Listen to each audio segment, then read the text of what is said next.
दक्षिण एसियाली सहयोग सङ्गठन सार्कमा जम्मा 8वटा सदस्य राष्ट्रहरू रहेका छन्। सार्कको स्थापना सन् 1985 डिसेम्बर 7 र 8मा बङ्गलादेशको ढाकामा सम्पन्न भएको सम्मेलनबाट भएको हो। दक्षिण एसियाका जनताहरूको हितलाई अभिवृद्धि गरी जीवनस्तरमा सुधार तथा एक अर्का राष्ट्रहरूका समस्याहरूप्रति पारस्परिक विश्वास र समझदारी कायम राख्नु सार्कको मुख्य उद्देश्य हो।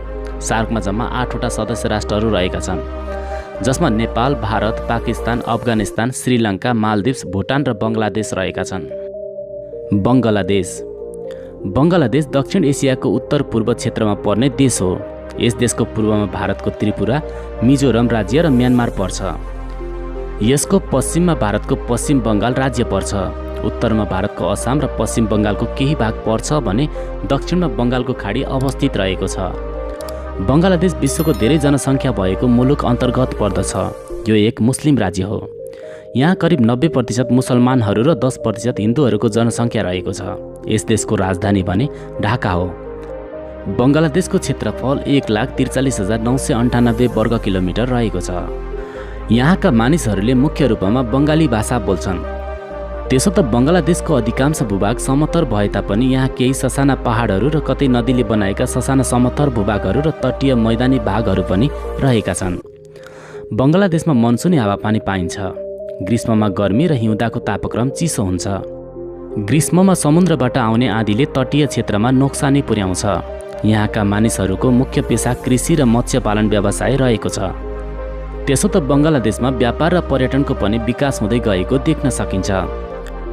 नेपाल र बङ्गलादेशको कूटनीतिक सम्बन्ध सन् 1972 अप्रिल 8मा स्थापित भएको हो। नेपाल र बङ्गलादेशको व्यापारिक सम्बन्ध पनि राम्रो पाइन्छ। नेपालबाट विभिन्न सागसब्जी, मुसुरो, अदुवा, फलफुल आदि बङ्गलादेशमा निर्यात गरिन्छ। त्यस्तै गरेर फलफुलको जुस, अन्न, कागज, कपडा, औषधिजन्य कच्चा पदार्थ, रासायनिक मल, तेलहन आदि भने बङ्गलादेशबाट आयात गरिन्छ। बङ्गलादेशमा नेपाली विद्यार्थी छात्रवृत्तिमा अध्ययन गर्न जाने पनि गरेका छन्। समय समयमा हुने राष्ट्र प्रमुख र दुई राष्ट्रका सरकारी अधिकारीहरूको उच्च स्तरीय भ्रमणले पनि दुई देशको सम्बन्धलाई प्रगाढ बनाएको छ। पाकिस्तान क्षेत्रफलको आधारमा सार्कको दोस्रो ठुलो देश हो। यसको क्षेत्रफल 8,81,913 वर्ग किलोमिटर रहेको छ। यो देशको पूर्वमा भारत, पश्चिममा अफगानिस्तान र इरान, उत्तरमा चीन र दक्षिणमा अरब सागर पर्दछ। वर्तमान पाकिस्तान अङ्ग्रेजहरूको शासनकालमा भारतको एक भाग थियो।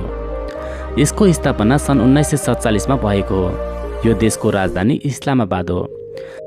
सन् 1971 भएको गृहयुद्धका कारण पूर्वी पाकिस्तान टुक्रिएर बङ्गलादेश बनेको हो।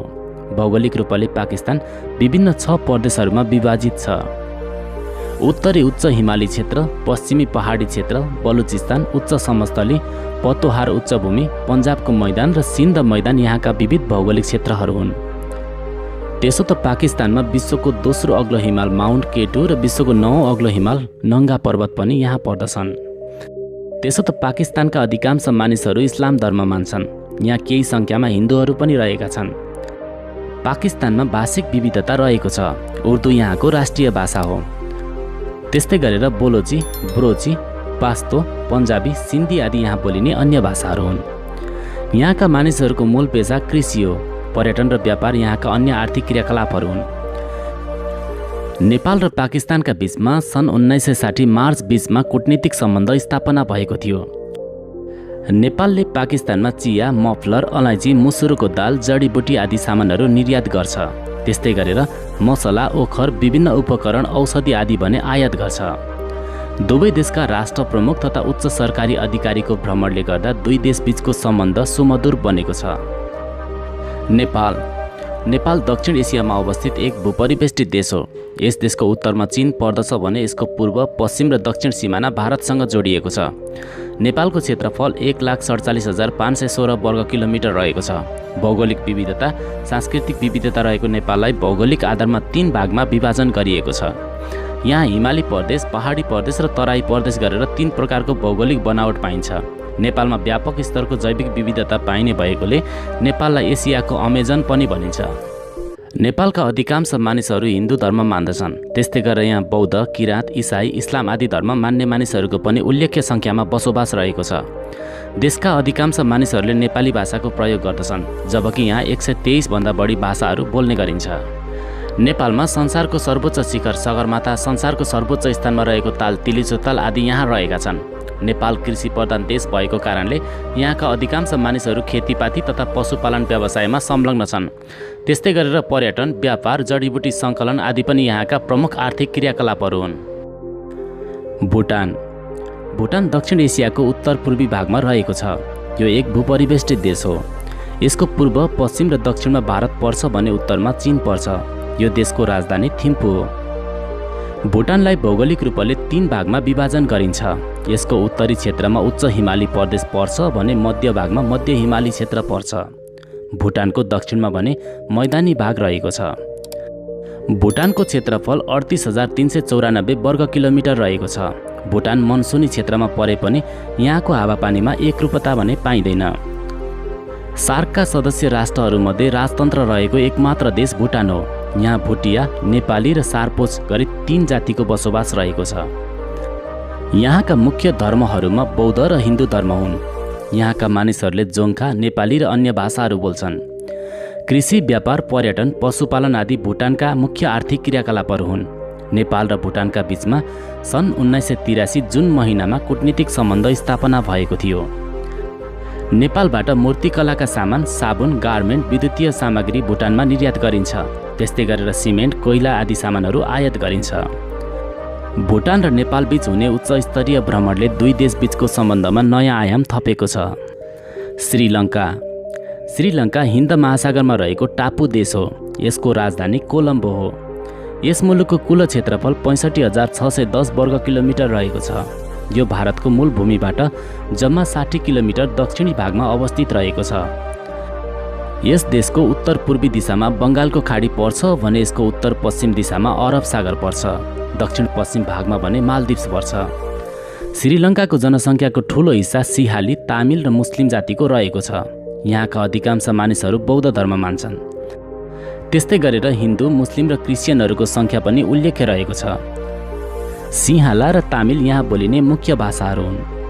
श्रीलङ्काको भौगोलिक अवस्थालाई मुख्यतया मध्य उच्चभूमि, मैदानी क्षेत्र र तटीय क्षेत्र गरी 3 भागमा विभाजन गर्न सकिन्छ। यस देशको हावापानी निकै गर्मी प्रकारको रहेको छ। यहाँ प्राय वर्षा भइरहन्छ। यहाँका मानिसहरूले मुख्य रूपमा मत्स्य पालन व्यवसाय र कृषि पेसा गर्दछन्। यहाँको मूल आय स्रोत भनेको पर्यटन व्यवसाय पनि हो। नेपाल र श्रीलङ्काका बीचमा 1957 साल जुलाई 1 मा कूटनीतिक सम्बन्ध स्थापित भएको थियो। श्रीलङ्का र नेपाल बीच सांस्कृतिक सम्बन्ध पनि सुमधुर रहेको छ। श्रीलङ्काबाट नेपालले कोइला, सिसा, रसायन तथा मेसिनरी सामान आयात गर्छ। त्यस्तै गरेर उनबाट बनेका सामान र तयारी पोसाकहरू भने निर्यात गर्छ। मालदिप्स हिन्द महासागरीय क्षेत्रमा रहेको मालदिप्स करिब 1200 वटा टापुहरू मिलेर बनेको छ। यी टापुहरू धेरै अग्ला छैनन्। यी टापुको तटीय क्षेत्र समुद्रबाट करिब 6 फिट माथि रहेको छ। यसको राजधानी भने माले हो। यो करिब 9000 वर्ग किलोमिटर क्षेत्रफलमा फैलिएको छ। समुद्रको प्रभावले गर्दा यहाँ प्राय वर्षा भइरहने हुनाले हावापानी सुरम्य प्रकारको छ। यो मुस्लिम राष्ट्र हो। यस देशको मुख्य भाषा भनेको मालदिभियन हो। यसलाई विदेही भाषा पनि भनिन्छ। त्यस्तै गरेर अरबिक, हिन्दी र अङ्ग्रेजी भाषा पनि यहाँ बोलिन्छन्। 16औं शताब्दीको सुरुदेखि विभिन्न मुलुकहरूले यसलाई आफ्नो उपनिवेश बनाउन थाले। सन् 1976 मा अङ्ग्रेजहरूबाट स्वतन्त्रता यसले प्राप्त गर्यो। यहाँको अर्थतन्त्र पर्यटन, मत्स्य व्यवसाय, डुङ्गा निर्माण तथा मर्मत कार्यमा निर्भर रहेको छ। यस देशमा प्राय द्वीप समूहहरू रहेका छन्। नेपाल र मालदिप्स बीचमा 1980 अगस्ट 1 मा कूटनीतिक सम्बन्ध स्थापित भएको हो। त्यसो त नेपालीहरू रोजगारीका सिलसिलामा मालदिप्स जाने गरेका छन्। समय समयमा हुने उच्च स्तरीय भ्रमणले दुई देशको सम्बन्ध सुमधुर बनाउन मद्दत पुर्याएको छ। अफगानिस्तान पनि सार्कको एक भूपरिवेष्टित सदस्य राष्ट्र हो। यसको क्षेत्रफल 6,52,860 वर्ग किलोमिटर रहेको छ। यसको राजधानी काबुल हो। अफगानिस्तानमा भौगोलिक रूपले विविधता रहेको छ। उब्जाउ उपत्यका, गहिरा गल्छी, मरुभूमि, उच्च समस्थली, मैदानी तथा हिमाली क्षेत्र यहाँ रहेका छन्। यहाँ हिउँदामा निकै चिसो हुन्छ भने ग्रीष्ममा न्यानो हुन्छ। जुलाई र सेप्टेम्बर महिनामा मनसुनी वायुको कारणले गर्दा यहाँ वर्षा हुन्छ। यहाँ बसोबास गर्ने प्राय सबै मानिसहरूले मुस्लिम धर्म मान्दछन्, तर यहाँ जातीय विविधता भने रहेको पाइन्छ। यहाँ पास्तुन, Tajik, Hazra, Uzbek, Chahar, आइमक, Turkmen आदि जातिका मानिसहरू बसोबास गर्छन्। यी मानिसहरूले बोल्ने भाषामा पनि विविधता रहेको छ। यहाँका धेरै मानिसहरूले बोल्ने र कार्यालयमा प्रयोग हुने भाषा भने पस्तुन र पर्सियन दारी भाषा हुन्। दार्दिक, बालोची, तुर्कमेन, उज्बेक आदि यहाँ बोलिने अन्य भाषाहरू हुन्। नेपाल र अफगानिस्तानका बीचमा 1 जुलाई सन् 1961 मा दौत्य सम्बन्ध स्थापना भएको हो। भारत दक्षिण एसियाको ठुलो देश अन्तर्गत पर्ने देश हो। यो देश क्षेत्रफल र जनसङ्ख्याको आधारमा सार्कको सबभन्दा ठुलो देश हो। भारतको राजधानी नयाँ दिल्ली हो। समुद्र तटीय क्षेत्रदेखि हिमालयसम्म फैलिएको भारतमा विविध प्रकारको भौगोलिक बनावट रहेको छ।